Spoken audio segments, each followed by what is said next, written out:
सो monkey pox क्या है? क्या ये हमारी सोसाइटी के लिए एक नया थ्रेट है?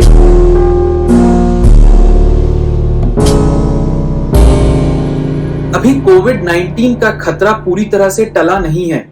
स्टिल एक नया वायरस है, नया डिजीज है, जिसकी वजह से वर्ल्ड दोबारा एक थ्रेट में है।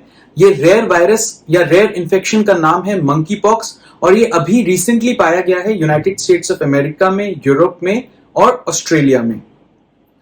सो मंकी पॉक्स स्मॉल पॉक्स की तरह एक डिजीज है जो कि मंकी पॉक्स वायरस से होती है और ये फैमिली या जीनस को बिलोंग करता है ऑर्थोपॉक्स वायरस।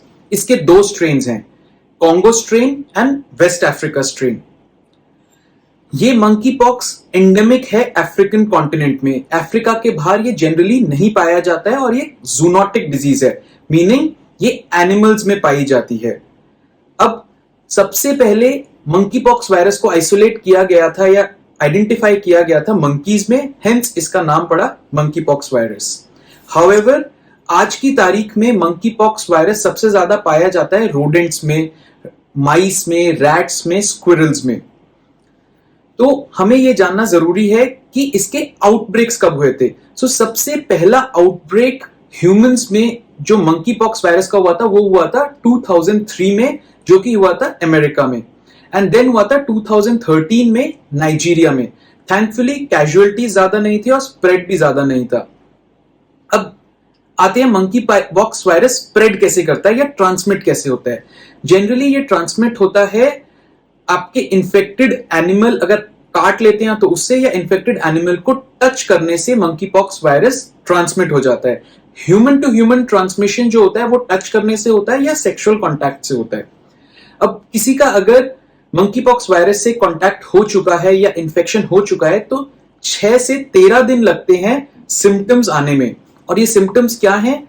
फीवर आता है, चिल्स होते हैं, मसल पेन होता है, वेसिकल्स, लीजन्स या पुस्ट्यूल्स हो जाते हैं जो कि पेरिफेरल पार्ट ऑफ बॉडी में होते हैं, फेस पे, हैंड्स पे, लेग्स पे ज्यादा ये वेसिकल्स या लीजन्स होते हैं।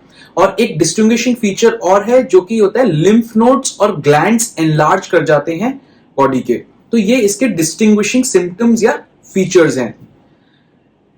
नाउ प्रॉब्लम ये है कि मंकी पॉक्स वायरस का कोई ट्रीटमेंट नहीं है, इसमें सिर्फ सिम्टोमैटिक ट्रीटमेंट करी जाती है और कुछ एंटीवायरल्स या इम्यूनोमॉड्यूलेटर्स दिए जाते हैं जिनका रोल कंफर्म नहीं है। लेकिन अच्छी बात यह है कि मंकी पॉक्स वायरस का जो इन्फेक्शन है वो सेल्फ लिमिटिंग है, सेल्फ रिजॉल्विंग है, खुद ठीक हो जाता है। 99% पेशेंट्स बिना किसी दवाई के रिकवर होने के चांस रखते हैं। इसका फेटैलिटी रेट भी 10% से कम है एंड ट्रांसमिशन रेट काफी कम है, मतलब जो स्प्रेड होता है वो बहुत कम है। इसका मतलब कि हमें एपिडेमिक या पैंडेमिक की चिंता नहीं करनी चाहिए। However, that said, अगर वाकई में मंकी पॉक्स वायरस एक एपिडेमिक या पैंडेमिक का रूप ले भी लेता है तो भी हमें थ्रेट नहीं है। एक गुड न्यूज है ये कि स्मॉल पॉक्स वैक्सीन, जो कि आजकल अवेलेबल नहीं है क्योंकि स्मॉल पॉक्स इरेडिकेट हो चुका है, बट ये दोबारा बनाया जा सकता है। तो स्मॉल पॉक्स वैक्सीन इस मंकी पॉक्स वायरस के अगेंस्ट इम्यूनिटी प्रोवाइड करता है। इतनी इम्यूनिटी कि अगर मंकी पॉक्स वायरस इन्फेक्शन किसी स्मॉल पॉक्स वैक्सीनेटेड पर्सन को होगा तो जो इन्फेक्शन होता है, जो सिम्टम्स होते हैं वो सब क्लिनिकल होते हैं, माइल्ड होते हैं या फिर सिम्टम्स होते ही नहीं है। तो इसीलिए ये गुड न्यूज है कि अगर एपिडेमिक पैंडेमिक होता भी है तो इजीली कंट्रोलेबल है as per currently available knowledge. तो फ्रेंड्स, आपको घबराने की जरूरत नहीं है, पैनिक मोड में आने की जरूरत नहीं है। आपको सिर्फ ये इंफॉर्मेशन पता होनी चाहिए कि मंकी पॉक्स वायरस आखिर है क्या, उसकी ट्रीटमेंट प्रोटोकॉल्स क्या है या उसकी प्रिवेंटिव स्ट्रेटेजीज क्या है, या फिर वो कैसे ट्रांसमिट होता है और ट्रांसमिशन से आप कैसे बच सकते हैं। बट हमें अपने फिंगर्स क्रॉस रखने चाहिए बिकॉज हम लोग एक नया पैंडेमिक और एपिडेमिक के लिए तैयार नहीं है। पूरा ही वर्ल्ड तैयार नहीं है, specially India. We are not ready for epidemic pandemic, so let's keep our fingers crossed. So अगर आपको मेरा वीडियो पसंद आया है तो प्लीज इसको लाइक करिएगा, शेयर करिएगा, सब्सक्राइब करिएगा और मेरे अगले वीडियो का जरूर इंतजार करिएगा। थैंक यू एंड धन्यवाद।